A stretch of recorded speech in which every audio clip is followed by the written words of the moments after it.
आज आपण मस्तपैकी आमरस करणार आहोत आणि अगदी साध्या पद्धतीमध्ये मिक्सरचा वापर न करता अगदी साध्या पद्धतीमध्ये आपण 2 मिनिटांमध्येच रस करणार आहोत. हापूस आंबे आहेत, पाहू शकता, स्वच्छ धुवून घेतलेले आहेत.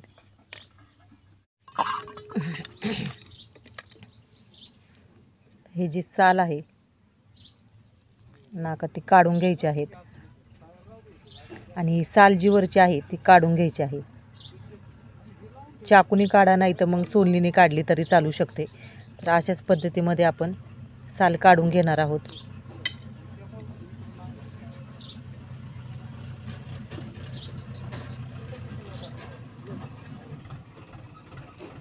हे सगळे आंब्याचे साल आपण काढून घेऊया. तर अशाच पद्धतीमध्ये साल काढून घ्यायचे आहे. तर पाहू शकता, आपण एका आंब्याची साल अशी काढून घेतलेली आहे आणि कोणताही जास्त प्रकारचा गर यामध्ये जात नाही. किंवा आपण हे पहा, अशा पद्धतीमध्ये साल काढून घेतली तरी चालू शकते.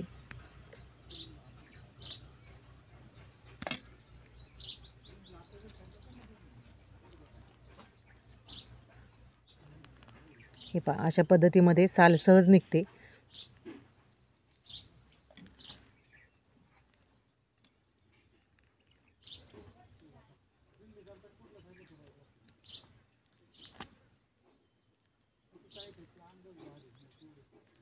सगळी साल काढून घेऊया आपण अशी.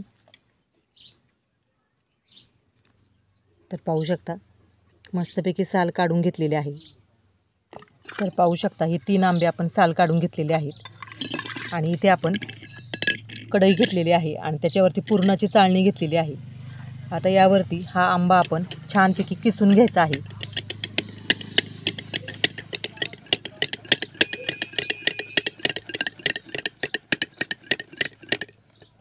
पाहू शकता, मस्तपैकी रस निघत आहे. हात पण खराब होत नाही आणि भांडी देखील जास्त लागत नाही आणि छानपैकी पातळसर रस होतो, गुठळ्या राहत नाही. अगदी साध्या सोप्या पद्धतीमध्ये हा रस तयार होतो. हे सर्व आंबे जे आहेत ते आपण छानपैकी असेच किसून घेऊया.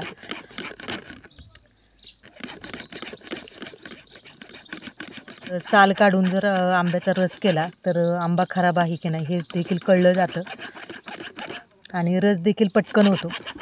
पाहू शकता, हात देखील खराब होत नाही जास्तीचे आणि रस देखील पटकन होतो. लाईट जरी गेली असली तरी अशा प्रकारे रस तुमचा मिक्सरपेक्षाही भारी होतो.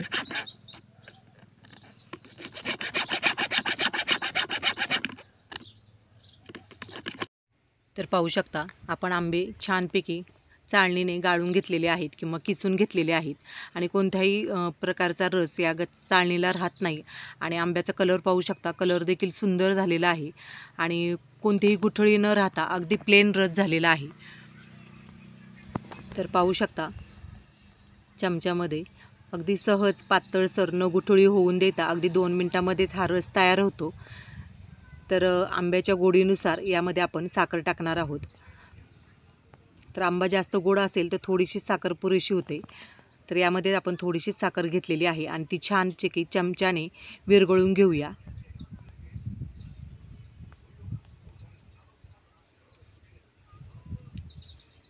तर अगदी साध्या पद्धतीमध्ये आपण हा रस केलेला आहे आणि कलर पाहू शकता, कलर देखील सुंदर आलेला आहे. तर मिक्सरमध्ये जर हा रस केला तर कलर थोडासा बदलतो. तर आणि अशा पद्धतीमध्ये जर रस केला तर कलर देखील पाहू शकता सुंदर आलेला आहे. आता यामध्ये आपण थोडंसं चवीनुसार मीठ टाकणार आहोत. अगदी किंचित मीठ टाकायचं आहे आणि इथे आपण विलायची पावडर घेतलेली आहे थोडीशी. कोणत्याही गोडाच्या पदार्थामध्ये अगदी चिमूटभर मीठ टाकलं की त्या पदार्थाचा स्वाद खूप छान येतो. मग तर रस असला तरी चालू शकतं. अगदी याच्यामध्ये आपण थोडंसं पाणी टाकलेलं आहे आणि आता हे छान आपण ढवळून घेऊया.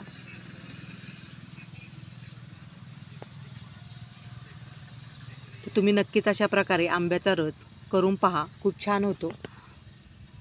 आणि आजचा व्हिडिओ जर तुम्हाला आवडला असेल तर नक्कीच करून पहा. अशा पुरणाच्या चाळणीने अजिबात गुठळी होत नाही आणि चवीला देखील खूप छान लागतो.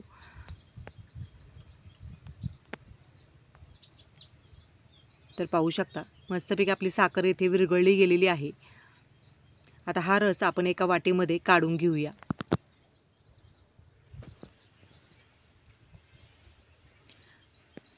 आणि आजचा व्हिडिओ जर तुम्हाला आवडला असेल तर जास्तीत जास्त शेअर करून, लाईक करून, सबस्क्राईब करायला विसरू नका. आणि असेच माझे नवनवीन व्हिडिओ तुम्ही पाहत चला.